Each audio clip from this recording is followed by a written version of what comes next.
SIT की जांच में ऐसे सनसनीखेज खुलासे हुए जिसने सबको सन्न कर दिया।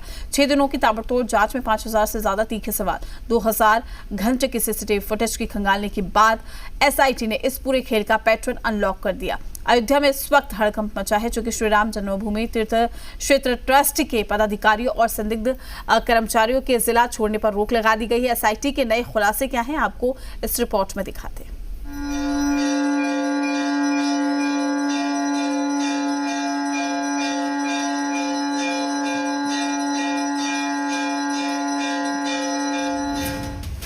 अयोध्या राम मंदिर चंदा चोरी विवाद में नया खुलासा हुआ है।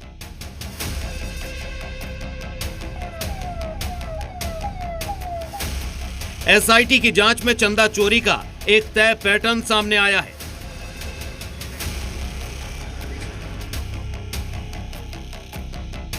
चढ़ावा गिनने वाले कर्मचारियों की शिफ्ट को लेकर बड़ा सवाल है।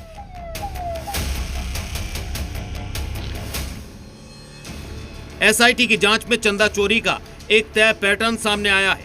नियमों के मुताबिक हर कुछ दिनों में चढ़ावा गिनने वाले कर्मचारियों की शिफ्ट बदल दी जाती थी, लेकिन एक खास शिफ्ट ऐसी थी जिसमें कभी कोई बदलाव नहीं हुआ। अनुकल्प मिश्रा और लवकुश मिश्रा हमेशा एक ही शिफ्ट में काम करते रहे और टिन्नू यादव भी इसी शिफ्ट में उनके साथ मौजूद रहता था। एसआईटी को शक है कि इसी शिफ्ट के दौरान दान पेटी से चंदा उड़ाया जाता था। एसआईटी की जांच प्रारंभिक पूरी हो चुकी है।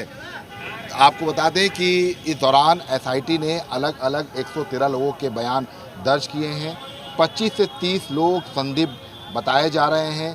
इसके अलावा एसआईटी ने अलग अलग शिफ्ट में काम करने वाले तमाम जो यहाँ पर ट्रस्ट से जुड़े हुए कर्मचारी थे उनसे भी पूछताछ की है।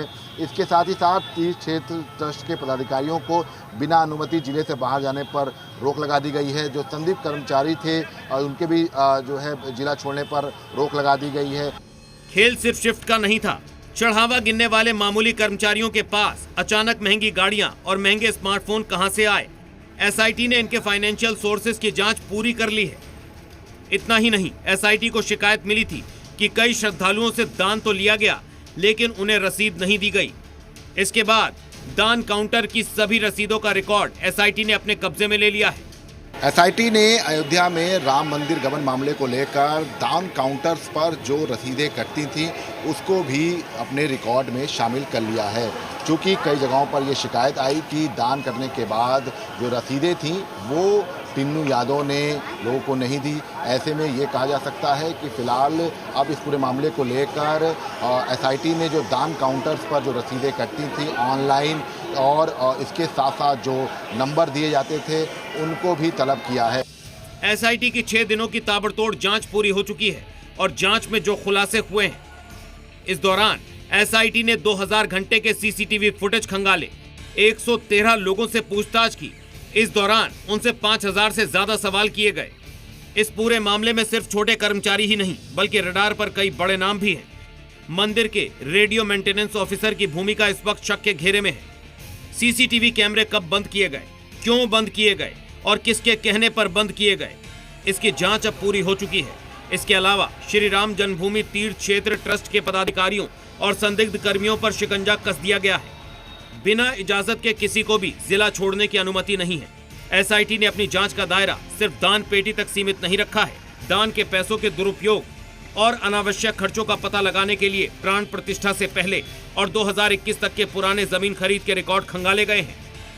ट्रस्ट ने पिछले कुछ सालों में करीब 44 एकड़ जमीन खरीदी है, जिनमें से कई प्लॉट्स के लिए जरूरत से ज्यादा पैसे दिए गए।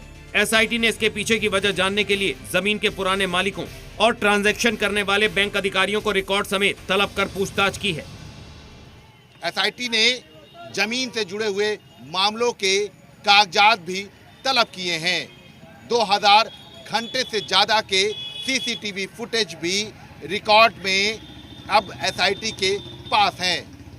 ऐसे में चोरी के पैटर्न तक एसआईटी पहुंच चुकी है और माना जा रहा है कि अब इसी निष्कर्ष पर राम मंदिर गबन मामले में जो आरोपी है उस तक एसआईटी का पंजा पहुंच जाएगा और जल्द ही वो गिरफ्त में आ जाएगा। 25 से 30 लोग इस वक्त सीधे एसआईटी के रडार पर हैं, जिनमें बैंक कर्मचारी, सुरक्षा कर्मी और ट्रस्ट से जुड़े लोग शामिल हैं। एसआईटी ने इन 6 दिनों की जांच के निष्कर्ष तय कर लिए हैं और जल्द ही ये रिपोर्ट आला अधिकारियों को सौंपी जाएगी। मतलब साफ है, राम भक्तों की आस्था के साथ खिलवाड़ करने वाले ये चेहरे अब ज्यादा दिन छिप नहीं पाएंगे। ब्यूरो रिपोर्ट, जी मीडिया। भारत भूषण तिवारी का एनकाउंटर अब दिल्ली तक पहुंच गया है। बिहार पुलिस के